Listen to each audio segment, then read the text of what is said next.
I want to talk about why I'm choosing to stay enlisted in the US Army with a bachelor's degree when the most obvious choice for most would be to go and become an officer. Now, becoming an officer in the United States Army has a lot of benefits as you get paid a lot more and you get qualified for a career starter loan, which is about $25,000 at 3% interest, which would be really nice for buying a vehicle or something or just investing into like an IRA or something for a couple of years. But before getting too much into all of that, I want to talk about my backstory and why I joined the Army in the first place, because I think it has a lot of impact on a decision like this. So when I joined the Army, if you would have asked me a couple weeks or like a month prior, I would have told you I would have never joined the military. Just wasn't something I was interested in. I have a brother that was in the military, but that's pretty much all I knew from family being in it, and it just wasn't for me. And then I just wasn't doing much in life. Only job I had was like making $16 an hour in a warehouse, and I hated it. I was working night shift like 11 hours a day, and I decided to quit that job. And then I got certified as a personal trainer, but COVID started and I just never started working. So I was just in a place in life where I was kind of lost, didn't know what direction to go. I was probably 20 years old. And then I just happened to go up to the recruiter's office and talk with the recruiter. I've already done my research the best of my ability beforehand, trying to learn the most I could. But basically, just one night, I went to bed and just came up with the idea of like, I need to do something with my life. I'm just gonna maybe join the military. So then I started learning about it and went to a recruiter's office. When I went in, I talked to them about a lot of different things, just trying to get all the information I could. I knew for sure though that I was not interested in going active duty. I wanted to go into reserve as I thought this would just be a good way to get out of my comfort zone and develop as a person, and just it would help push me towards where I want to be in life. It would give me the option to pay for school if I decide to go to college and stuff, because personally I was never going to go to school or get a degree if I had to pay out of pocket or if I had to get student loans. It was just not an option for me. So I learned about the Army Reserve, and it seemed not too bad. Once a month, you get health insurance, which is really important in the United States. Quick little story, I was at the gym one day wearing slides, doing pull ups, and I just hopped off the pull up bar and my toe went straight into the floor and it got dislocated and stuff. I didn't know it was fractured or what. So I went to the ER. This is after I quit that first job I had for 6 months. So I had no more health insurance. I went to the ER, got checked out. It wasn't actually fractured or anything. They just kind of pulled it back in place. And that was like a $800 medical bill. And thankfully, I got that lowered to like 300 or something like that. Just going back and forth with the hospital and stuff. So, yeah, health insurance is super important, and you get a really good deal with TRICARE. So, I pretty much that day just decided I was joining, and I took the ASVAB, made a 69, which means you done the ASVAB.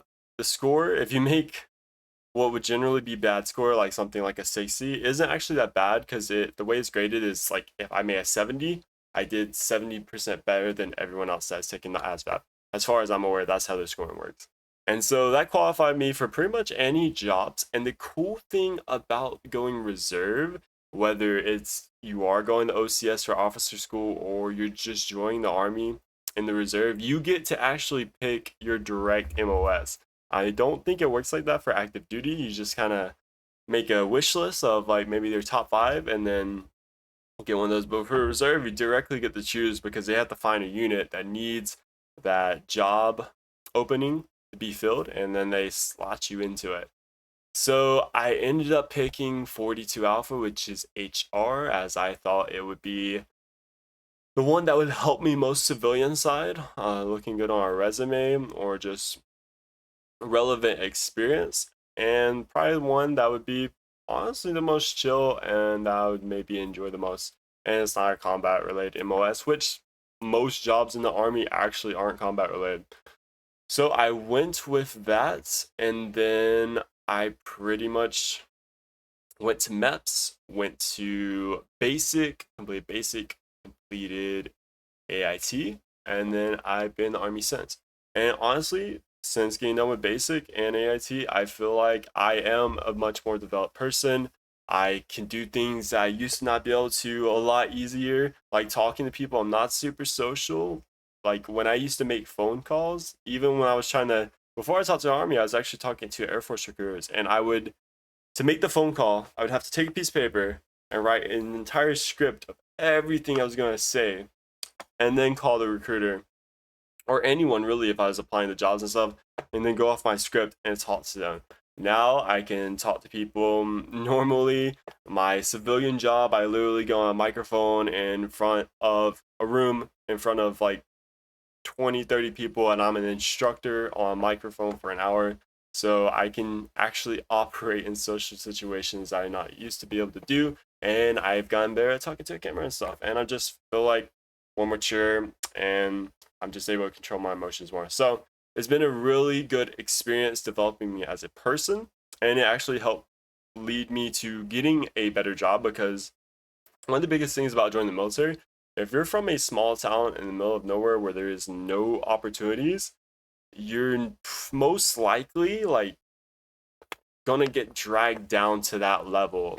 Like if the people around you aren't doing much, it's hard to like kind of get out of that mindset of just not doing a lot. So I think it's really important to get out of small town, and a lot of my friends have done it and family as well. I joined the military, whether that's active or reserve, it just helps you get out of that small town where there's more opportunities. And that's what happened to me. I went from a very small town in Georgia to a bigger town in Georgia where there are more opportunities and there were bigger gyms and stuff. And that's how I actually started my personal training. I started doing coaching, group fitness and stuff. And that opportunity wouldn't have been there for me if I didn't get out of the small town thanks to join the Army Reserve.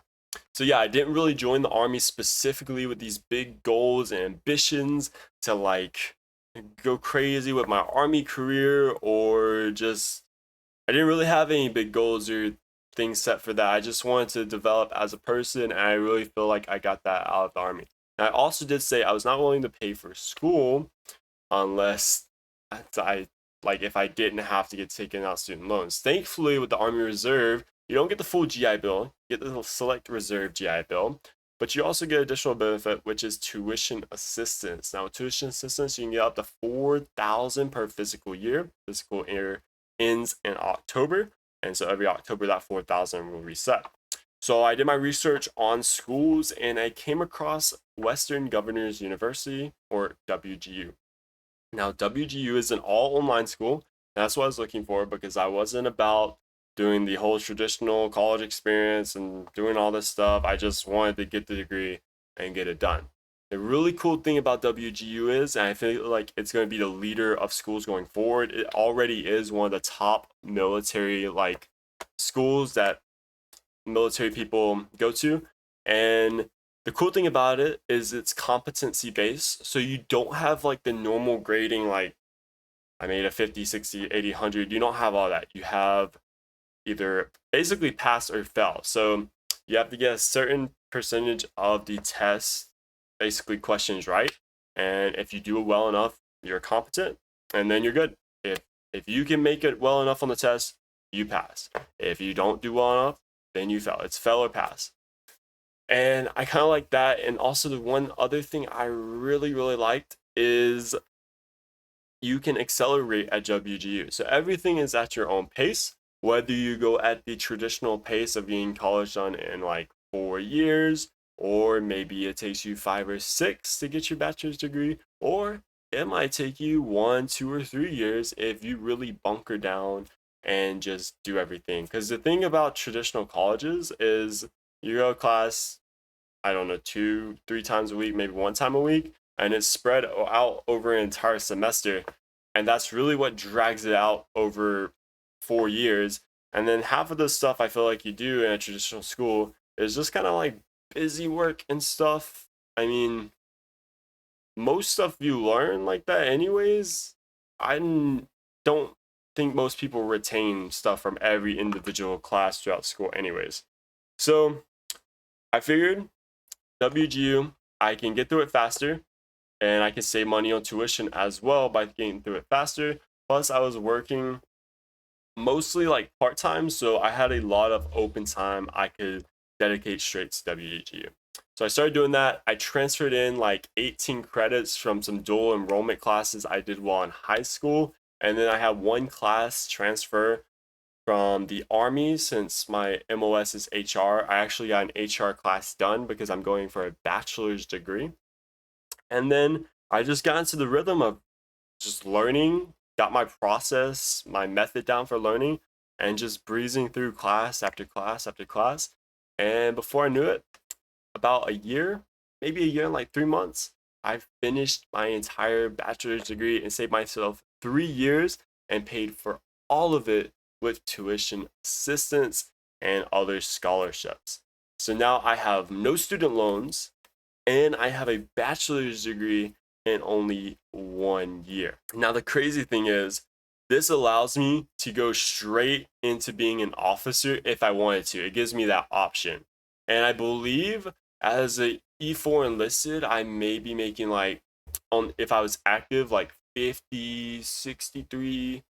I want to say it's around 60,000 per year. If I were to go officer right now, if I was deployed or something, I would make probably 70 to 80,000, I believe, as a second lieutenant. So that would be a big pay jump. Plus, that career start alone I talked about earlier is $25,000 at only 3% interest. And honestly, I'd probably use just a little bit of that on just a new car since my current car has like it's a Mustang with 250,000 miles on it. So kind of need a new one. I'll probably invest the rest of it into like a Roth IRA and just let that like just multiply and really like kickstart my Roth at 23 years old. So yeah, I have the option of becoming an officer at 23.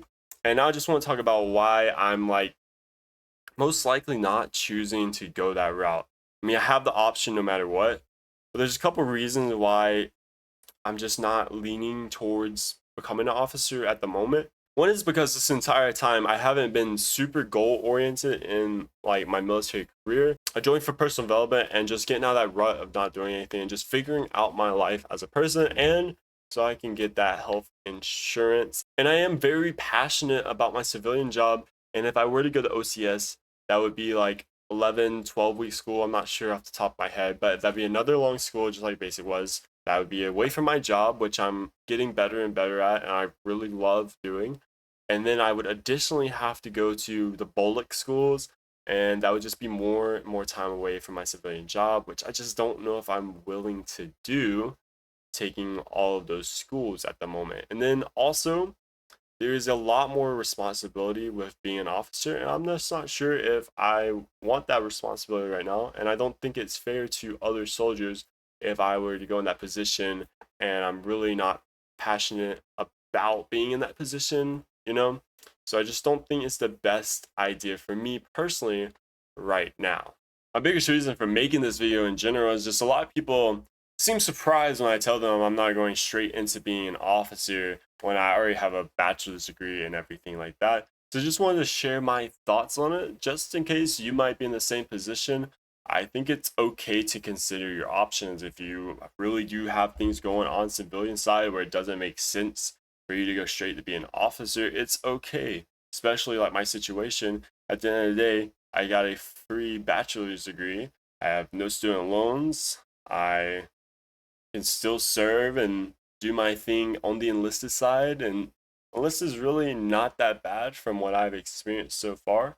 I'm sure it would be nicer on the officer side, but also, I mean, I would have that extra responsibility and stuff like that. And it would just take a lot of time from what I'm currently doing civilian side.